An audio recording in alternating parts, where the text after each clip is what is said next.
Thanks for the opportunity to present to you today.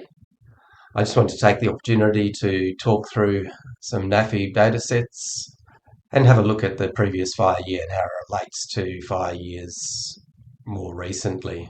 I also want to talk a little bit about some other tools that we've developed that may be of use for your fire management operations and outreach going into the future. Firstly, just to put NAFI datasets into context, I produced this analysis of the last 24 years of fire across Australia using NOAA data. And we can see fire frequency across the continent, and this area to the north showing the NAFI fire mapping extent, which is 80% of Australia across the majority of our rangelands, of course all the northern savannas. We can see clearly the highest fire frequency is in the far north. Now, looking at the amount of fire, the analysis is quite interesting. We can see that 99.3% of all fires by area occur within this NAFI coverage area, that 80% which is the northern rangelands and the vast savannas and deserts. Only 0.7% of fires by area over the last 25 years have occurred in Tasmania, Victoria, New South Wales, southeast Queensland or southwest Western Australia. So NAFI now has 25 years of burnt area information, which allows us to really look back and do some interesting analysis of the fire history of this continent. One of the things that I did just to sort of pull out the nature of fire is this animation, which is looking at fire frequency over the last 25 years and the distribution of fire frequency by month. And it's fascinating because you can really see this pulse throughout the year. And it gives you a sense of how significant fire is and how important it is as part of the ecology of this vast continent. It's a really interesting, I thought, example of what we can do with this sort of long fire history to try to understand the nature of fire in Australia a little bit better. Now, looking at the NAFI mapping of the 2024 fire year, we can see all of these greens across the far north, which is, of course, the early dry season fuel reduction burning, which has been so successful in reducing fire across the north. And we can see a few scattered fires in that sort of northern rangelands arid zone. But we compare this to 2023, which was actually the largest fire year in Australia in over a decade, due to these massive fires that ripped through the Barkly, Tanami and Great Sandy deserts. Now, the burnt area in total 2023 was about 9 to 10 times the size by area of the 2019-2020 fires. Just an incredible fire year. So going back to the 24, most of the northern rangelands had burnt, so not a lot of fuel left.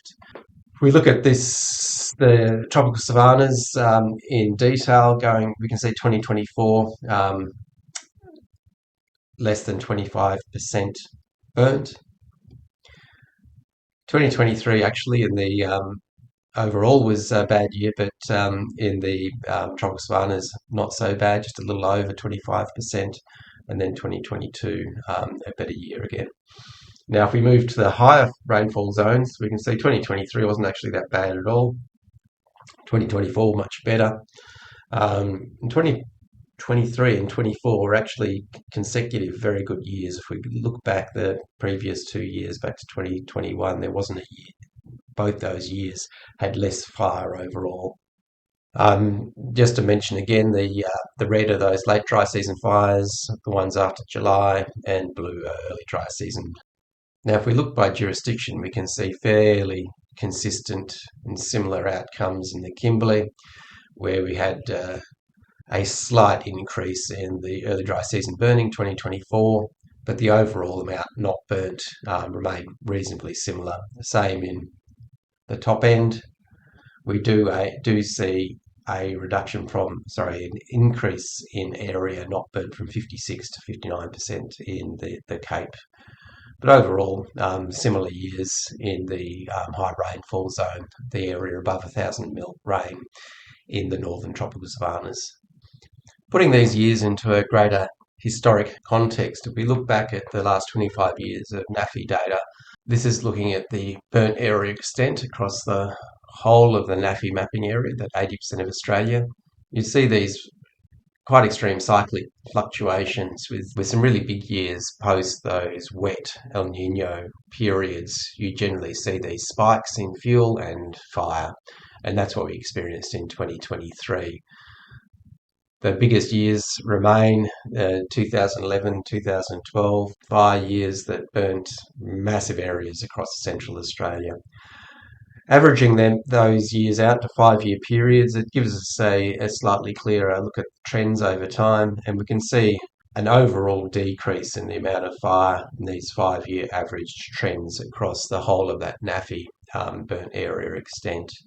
Now, if we zoom in on the tropical savannas, and once again we average out those 5-year periods, this decrease in fire extent across the tropical savannas or across all of Australia is replicated in a more pronounced way across the tropical savannas.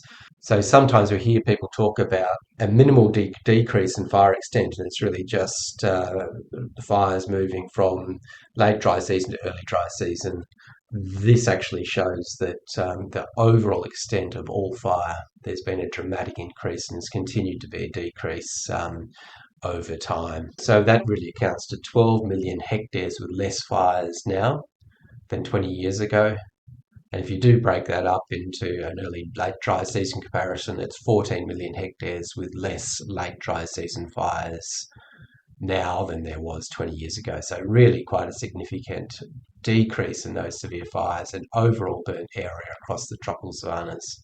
So looking at just that high rainfall above 1,000 mm zone, and we break that up into the early versus late dry season fires. This is the region where there's the most active fire management related to the savanna burning greenhouse gas emission program.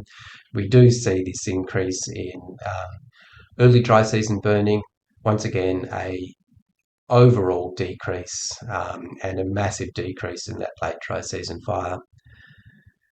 I produced this little graphic as a way of just looking at visualizing again that change in seasonality. So this is by year and the extent burnt going from 2004 to now. So we can see that really real shift going from those late dry season fires to that early dry season intensive burning. So I just want to take the opportunity now to quickly go through some other resources which might be of use to your fire management work and communication in the future. The first one is a fire animation site that I developed to provide fire spread visualizations of areas across Australia. I have been regularly asked to provide these by different groups over time as a way for them to talk about their fire management work. So I developed this site as a way that people can access them more easily. The site can be accessed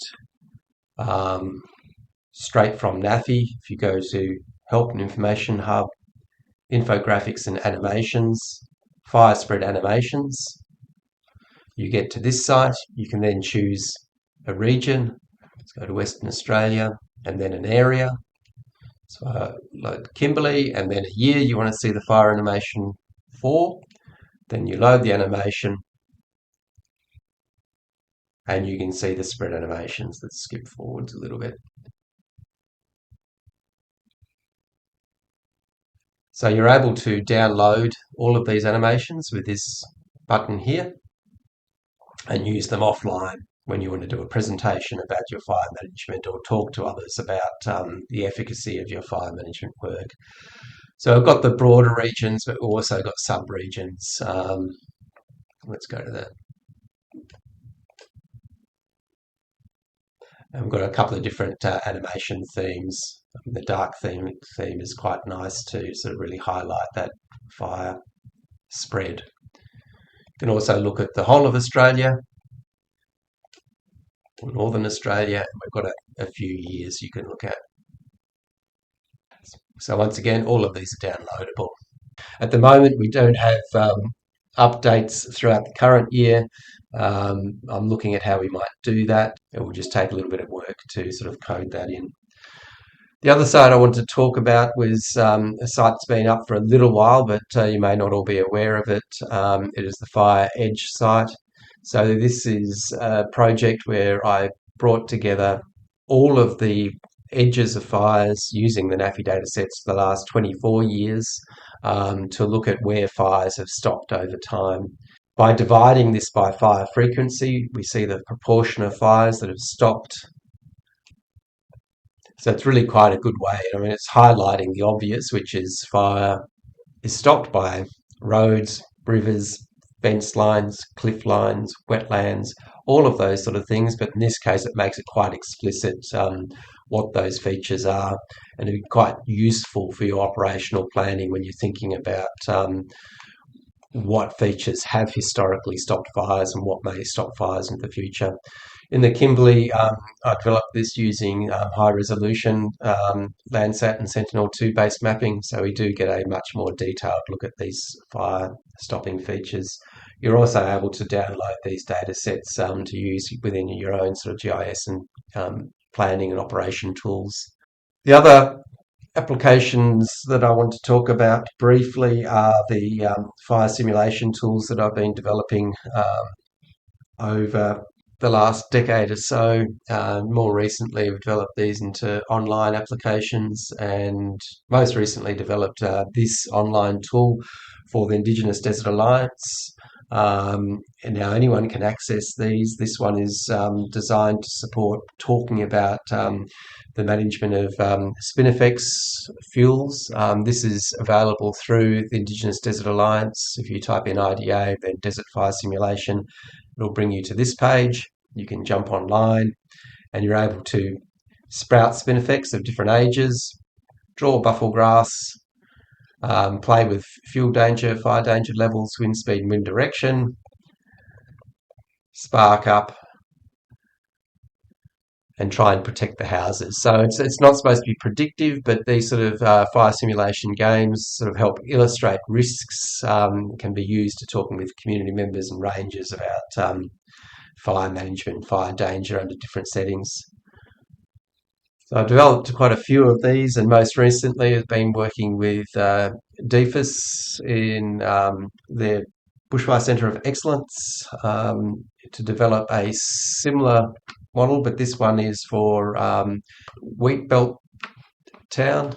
So this is based on a town called Condinin, Wheatbelt, Western Australia. In this case, we've got wheat and houses, but a similar idea. You can light up under different conditions and wind speed, draw in fire breaks, draw in fuel, and then watch the fires go, and then operationally try to determine how you might manage those. So I've been using these in a 3D format. Here's an example. I 3D printed the whole Wheatbelt town and all of the trees, and you set that up and you create this 3D interactive space to talk about fire management. Now being used extensively by DFIS in Southwest. I've provided 6 of these kits to date, been rolled out as a tool to talk about fire management operations, particularly with their volunteer fire teams, but also they've been going out to schools and using these to get kids thinking about fuel, fire, and the complexity of good fire management and operations. Seems to be a really useful tool for outreach and training. So finally, I just want to mention the last online fire simulation I've been working on has been for the Tiwi Junior Ranger program, and this is similarly developing a 3D interactive for Tiwi country. This isn't quite finished yet, but will be rolled out by the Tiwi Rangers, their Tiwi Junior Ranger program, and used in schools to get kids thinking about the problem of bad fire and how to manage fire to produce good fire management outcomes. All right, I'll leave it there. Thanks for the opportunity to talk with you today.